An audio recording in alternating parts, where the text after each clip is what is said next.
আমার ভীষণ পছন্দের শীতকালীন একটা স্যালাড আজকে তোমাদের দেখাচ্ছি, তোমরা অবশ্যই ট্রাই করো।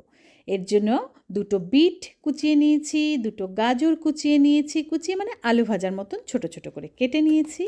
আর সেটাকে আমি অল্প জল দিয়ে স্লো আঁচে ঢেকে ঢেকে সেদ্ধ করেছি। এমনভাবে সেদ্ধ করবে যাতে পুরো গলেও না যায় আর শক্তও না থাকে।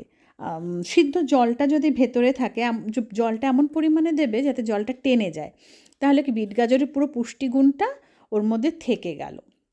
এবার ওটাকে ঠান্ডা করে নিতে হবে, মেন থিং বয়েল করার পরে ওটাকে ঠান্ডা করে নেবে।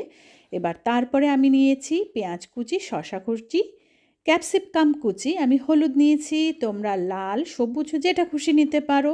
তার সাথে আদা কুচি, লঙ্কা কুচি, ধনে পাতা কুচি আর এক টুকরো লেবু। এবার মিক্সিং বলে আমার ঠান্ডা হয়ে যাওয়া গাজর আর বিট সিদ্ধটা নিয়ে নিলাম। তার মধ্যে কেটে রাখা সব ভেজিটেবলগুলো বা পেঁয়াজ যা যা বলো ওগুলোকে ঢেলে দিয়ে লেবুটা ভালো করে ওর মধ্যে লেবুর রসটা চিপড়ে নিয়ে নিলাম।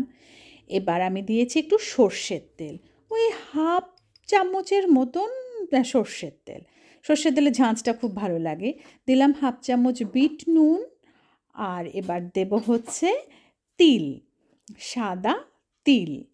আমি এটা কাঁচা সাদা তিলটাই দিয়েছি, তোমরা চাইলে একটু রোস্ট করে দিতে পারো, মানে খালি খোলায় ভেজে। তিলটাও খাওয়া আমাদের শরীরের জন্য খুব ভালো। এবার এটাকে ভালো করে মিশিয়ে নিতে হবে, তাহলেই তৈরি হয়ে যাবে আমাদের শীতকালের স্পেশাল স্যালাড, বিট গাজরের স্যালাড। ভীষণ রিফ্রেশিং একটা স্যালাড এবং খুব হেলদি, সেটা তুমি বুঝতেই পারছো।